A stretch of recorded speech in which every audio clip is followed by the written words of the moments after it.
Okay, MB Moose Lover here with another video, and this is some ruffed grouse that I filmed here on Christmas Eve. It was yesterday, and in the afternoon. It was extremely cold. I nearly froze my fingers and got cold in my lungs. But I got some pretty good footage here, and I just wanted to do a little bit of narrative on it. This is there was 6 birds there all together. They had crossed a little road there.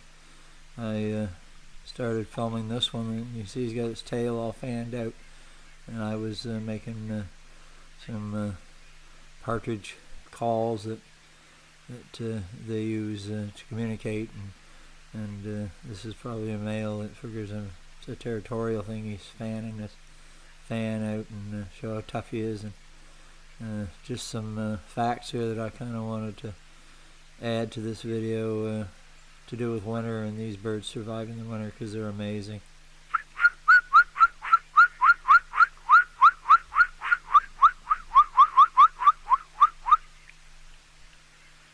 So that's me with my grouse call again, and they'll use that call to kind of, the hen will use it to get the young ones all back to gather when they get separated. And so anyway, these birds, they feed on all kinds of foods, like ground foods, berries and leaves, and they love thornberries in the fall, and a lot of different bush berries, and clover. All kinds of things that they'll eat, bugs.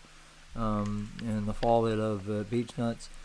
But in the fall they will bud, like the trees bud out, the birches and maples, and they will eat the buds. And I just kind of brushed up on my knowledge here and did some research, and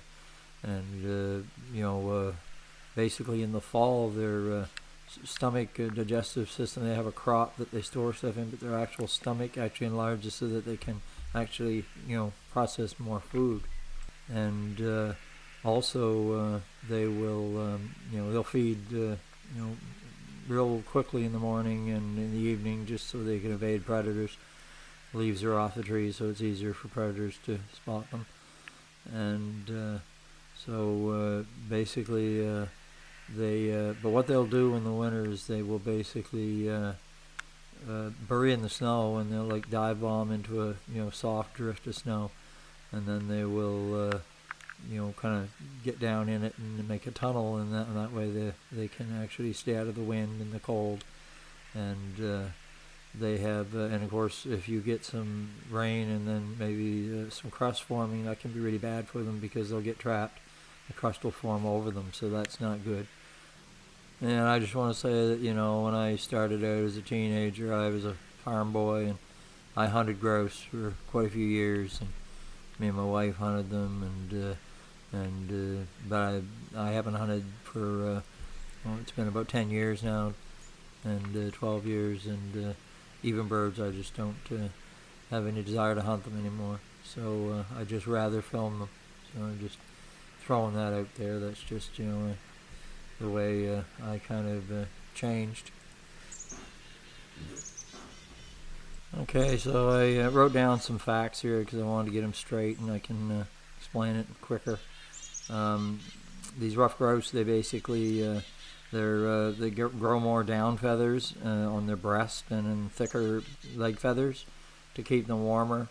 And they also have these comb-like scales on their toes that actually increase the surface area of their feet to make it easier to get around the snow, and then they shed them in the spring. They have these nostril feathers that actually warm the air as they're breathing it in.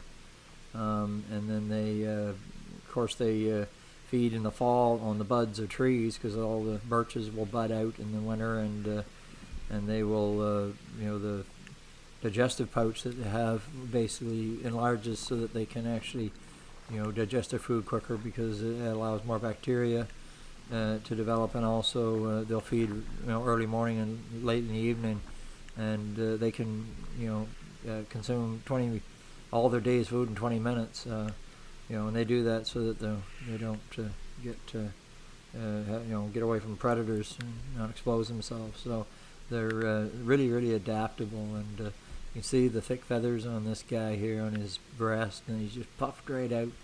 And and they'll sit like they're sitting there, and cover their feet with their feathers, their lower body feathers over their feet too, to keep their feet warm, and put their head under their wing, and like the idea that they'll dig tunnels and dive into the snow and dig a tunnel really helps them. And also they'll winter and like in the evenings they'll sleep in pine and spruce and fir trees to get in out of the cold too. And they're just amazing birds. They're just so adaptable and tough. And I've got some other videos on my channel here. I've got some beautiful videos I got of a male drumming.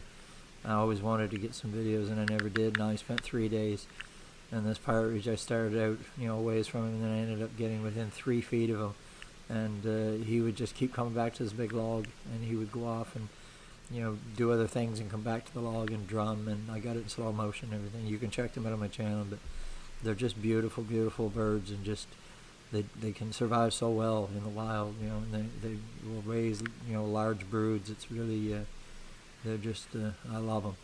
They're beautiful. Later, and be moves over.